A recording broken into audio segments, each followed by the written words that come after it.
Well, we've beat Dell to death. Let's talk technologies.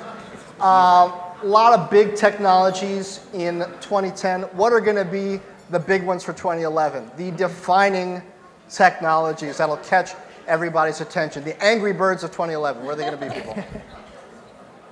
Angry raccoons? Rabbit squirrels? What? I'm still processing the idea Angry Birds is a technology. I think Connect. Connect? Yeah, talk about what's on your shopping Christmas list or Hanukkah or Kwanzaa list, whatever. Motion-sensitive devices. I mean, that's really rare that you see innovation like that from Microsoft.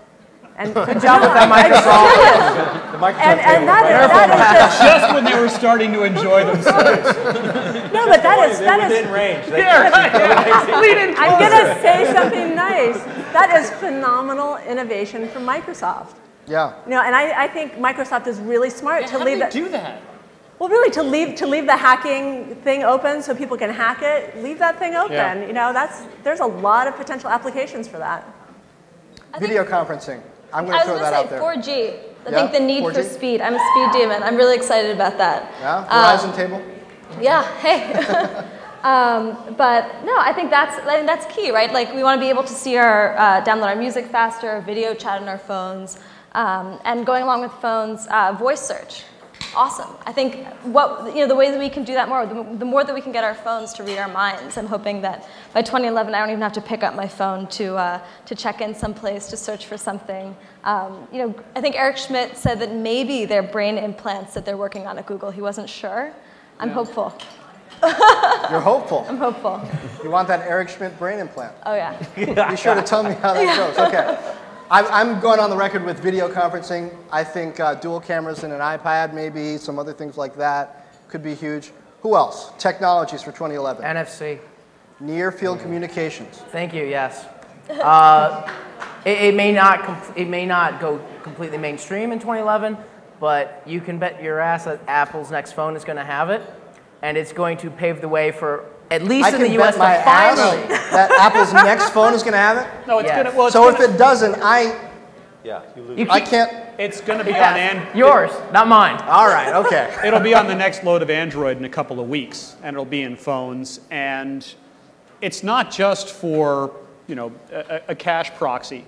It's also going to be used for downloading media. You'll be able to come to like a movie poster and get the film clip just by putting your phone against the poster.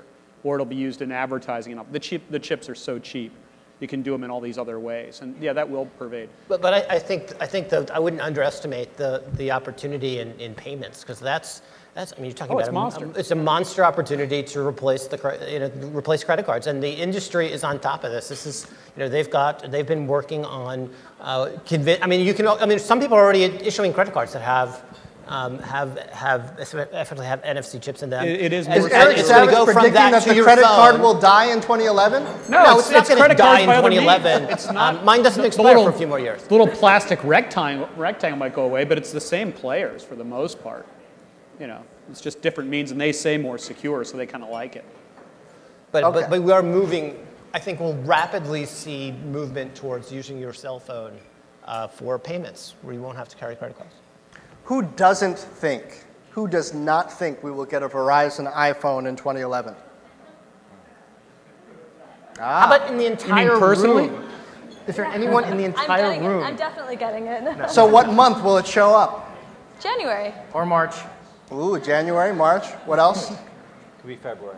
February, okay. Question is, will the reception actually be better? Probably not. Well, actually, think about it. That's actually a legitimate question. Everyone assumes it's going to be better, but there's going to be a massive wave of a surge of traffic data that's going to happen when the new Verizon iPhone is going to continue to go. There's a strong chance it'll suck outright, because if you talk to AT&T and believe them, they'll tell you that the iPhone app really changed the way they had to architect all the antennas, because people are suddenly using their phones on the 5th and 6th floor, and they had to change the tilt of every antenna in the Bay Area, because supposedly, cell phones are something you use on the ground. And apps are persistent. You leave them on all day, and that's a big drag on the network. And I got to say, when I was at the Google Developers Conference, it's like the only room where everybody had a Nexus phone, right? And we're on Verizon. Thing locked up in like 5 minutes, you know? So I think Verizon could have all the network problems AT&T has had. Well, but the other question about the service, too, is the phone going to have better service? That's it. Right? I mean, are the antennas going to be different? Are they going to be the same? Was there ever a problem? Steve Jobs. Hold on, I found a phone in a bar. Yeah. That was, I think, one of the biggest stories of the year, for me anyway. Yeah. That not just that Gizmodo found that phone, which I thought was amazing, right? That I was having dinner with Brian Lamb the week before that ran. He told me, like, dude, we bought a freaking iPhone 4. Like, he told me the whole story. I was like, whoa. I never. But more important than that, Apple's reaction to it and that whole crackdown with them breaking down the guy's door and stuff. Like, that to me was mind blowing. We haven't even talked about what a big story that was this year. But I mean, the product itself was a big story. But Apple sort of being shown for being as crazy as they are sometimes. It was really shown up in that story. And 10 minutes later, the world Brett didn't Favre care. should have taken notes. And then they're just so good at marketing. What I loved was Gruber was going on the whole time saying, like, you guys are going to jail, man. You're going to prison. Like, nothing came of it. Like, I don't think anything. I think it all just fizzled, right? Yeah, last I knew, Gawker sort of turned over some stuff, got the guy's computers back, and that was it, right? Turned out to be some shit. What are you going to do? Maybe the kid who sold it, did he ever get in trouble? Did he go to jail? Yeah, did he get fired? No, the kid who found it in the barn. No, but what about the guy who lost it? No, the What guy happened lost to it him? still there. The guy who lost it. fine. He's an antenna engineer. They nobody need those. No, He got a raise. he hasn't been seen or heard from in a long, long time. seriously. Yeah, he got a transfer. But he's in Shenzhen, isn't he? I think he jumped up a building. But I gotta sorry, that come was out. another big story. I have got to come out and say I am not betting on a Verizon phone in January or February or March. I think it's June or July. So you know what? I think there's actually a little bit of evidence that suggests that might happen, which is, so this week, Verizon announces that this Sunday, they start rolling out 4G service, right? So, and at the time, initially it's just going to be PC-based data cards, right?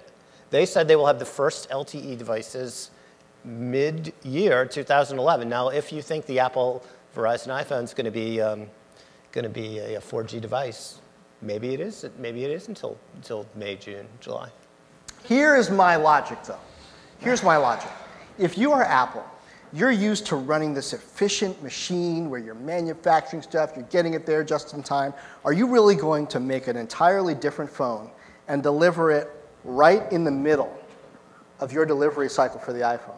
Like in January, when you're used to delivering them in late June, screw up that entire supply chain and deliver it right after your biggest quarter, Q4. Deliver it in Q1 when nobody's buying anything.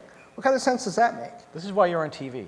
Is that a compliment? No, I mean, you're so smart. You're so smart. And you look good, too. Look at you. You're looking good. This is true. It's my bubby here. What can I say? Right? I mean,